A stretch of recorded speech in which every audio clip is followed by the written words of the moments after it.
Parmi les saints de l'Église, il y a aussi très officiellement des créatures non humaines.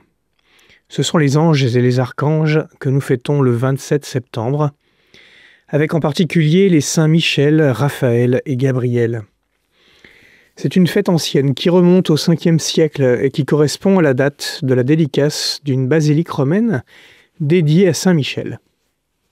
La Bible reste modeste à leur sujet, contrairement aux écrits intertestamentaires et aux évangiles apocryphes, des textes qui ressemblent à ceux de la Bible, mais qui n'ont pas été retenus. D'archanges, nous ne connaissons donc officiellement que ces trois. Saint Raphaël, dont le nom signifie Dieu guérit, n'est mentionné qu'au livre de Tobie.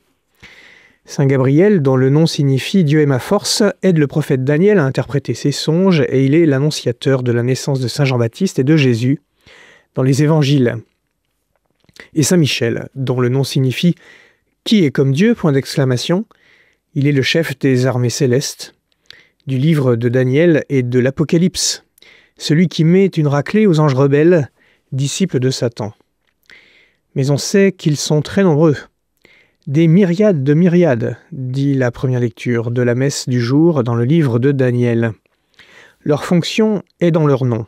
Ange signifie envoyé, messager. De même, les noms angéliques portent aussi leur fonction, qui est en réalité une action de Dieu. Dieu délègue certains actes à ses envoyés.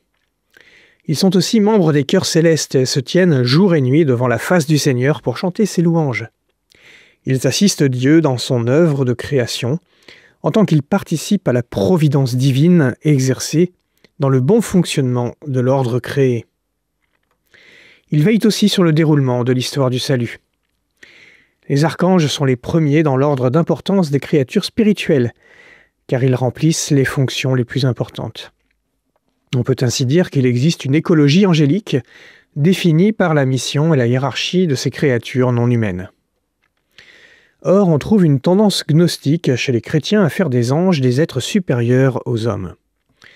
En effet, dans la hiérarchie antique des créatures, comme ce sont de purs esprits, ils sont censés être plus proches de la divinité sur ce qu'on appelle l'échelle des êtres. Cette hiérarchie, je le rappelle, n'est pas d'origine chrétienne, mais elle est issue des représentations de la philosophie grecque.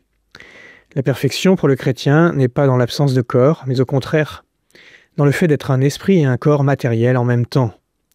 Saint Irénée le rappelle, l'image de Dieu réside dans ce qui est le plus éloigné de lui, dans le corps humain.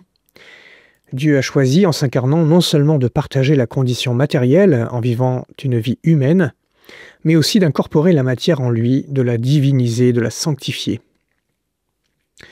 Le Fils de Dieu ne s'est pas fait ange, mais bien corps humain. Cela rend compte de la place du corps dans l'écologie humaine défendue par l'écologie intégrale.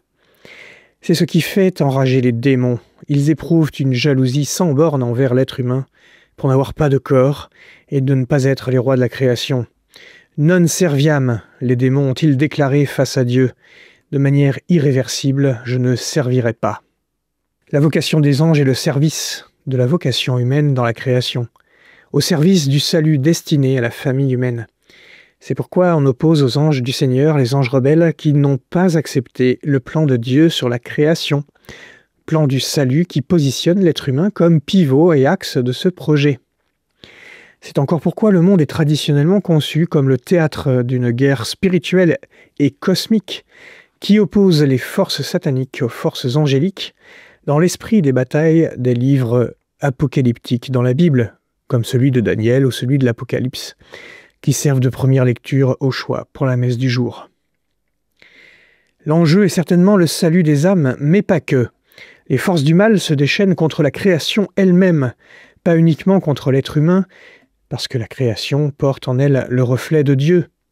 Saint Thomas d'Aquin enseigne que plus la création porte en elle des créatures différentes, plus elle reflète la gloire et la beauté de Dieu. Les démons ne veulent pas cela. Ils ne peuvent faire de mal directement à Dieu, alors ils le font indirectement, en affectant et en déformant son reflet. La perte de biodiversité peut alors être comprise comme une action démoniaque de collaboration humaine aux œuvres de Satan. Les démons peuvent aussi s'en prendre à ce que fait Dieu, au produit de son action. Or, la première des œuvres de Dieu, c'est la création, qui est aussi déjà œuvre de salut. Alors ils s'en prennent à la création et aux créatures pour nuire à Dieu. Dans le combat que nous avons à mener contre les forces du mal qui s'abattent sur la création pour la défigurer, nous ne sommes pas seuls.